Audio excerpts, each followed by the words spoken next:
What's not to love about eggplant? It's rich, it's creamy, it's velvety, chock full of fiber, potassium, vitamins, tastes great with garlic, olive oil. Definitely one of my favorite vegetables. I'm going to show you how to make a really simple, easy eggplant spread that you can use on pretty much everything. So to get started, get the aromatics ready for the eggplants. Here I'm using garlic and fresh thyme. Snip the thyme into about 1/2-inch pieces. Kitchen shears are great here for this. All right, then for our eggplants, I'm starting with 3 medium-sized eggplants. When you're selecting eggplants, just make sure that they feel heavy for their size, no bruises, nice firm flesh.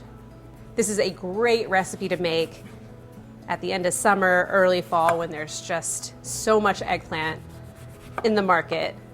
I always see the eggplant and I just want to cook it and cook it and cook it, so you can add this to your repertoire of eggplant dishes. So eggplant's one of those vegetables that I think just improves over time. So if you make this eggplant spread, say, on a Monday, Tuesday, then you are ready to go for cocktail hour on Thursday or Friday. Slice it lengthwise. This is a great meat alternative if you're trying to incorporate more plant-based meals into your week. So we have our halves here. We're going to make small little cuts. Okay, now I have 4 cloves of garlic that I thinly sliced here, and I'm going to stuff each sliver with a couple of slices of garlic. So adding the garlic to the eggplant like this accomplishes a couple of things. One, it really infuses the garlic flavor throughout the eggplant, and 2, we're roasting this eggplant at about 400 degrees, which is pretty high. And tucking these little garlic slivers into the eggplant keeps them from burning and turning bitter. They're kind of protected. Okay, so now we're going to repeat the same idea with the thyme. You're just going to join in on the garlic fun. So let's get these eggplants in the oven. Just arrange them on a rimmed baking sheet. And drizzle with about 2 tablespoons of olive oil. Eggplant really doesn't need that much oil to cook. It just needs sufficient baking time. There. And season with salt. And that is it. Roast these until they are nice and tender at 400 degrees, about 25 to 30 minutes. Okay, so my eggplant have cooked for about 30 minutes. Let them cool off for a little bit so that you can pretty easily handle them. Remove the flesh with a spoon and just pop it into a food processor. Pretty easy to do, just like this.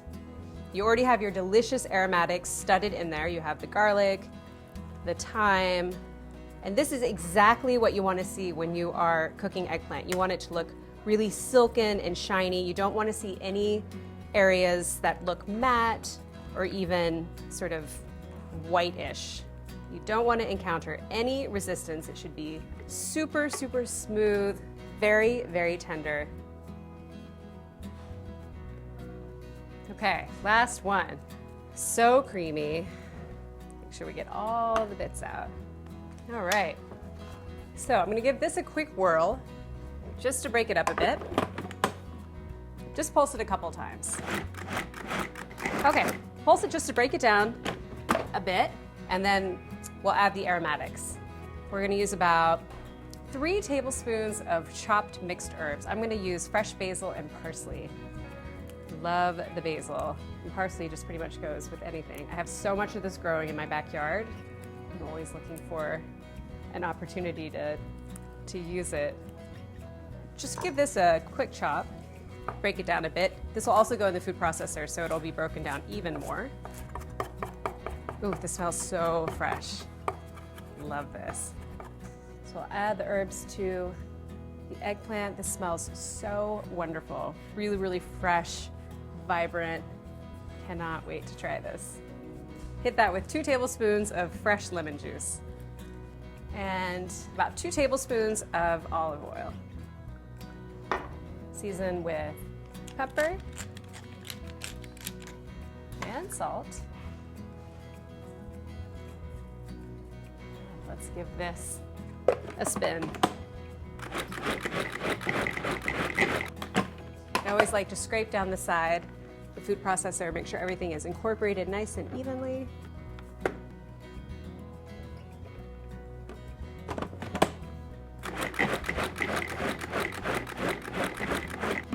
All right, this looks really nice, super silky. Okay, let's try a little bit of this. So this eggplant spread is delicious on its own, just as a dip with crudité or toast points. This would also be really delicious on a piece of whole grain toast with a fried egg, kind of your new avocado toast. And this is also one of my favorite things to dollop into just a regular old grain bowl. So lots of whole grains, veggies, raw and cooked. This is a really nice creamy component to sort of center that with. So let's give it a try here. Looks so beautiful. And this is something that's only going to improve over time in the fridge. So it's rich, it's creamy, great way to get more vegetables into your diet. Make a big batch of this, store it in your fridge, and it's ready when you are.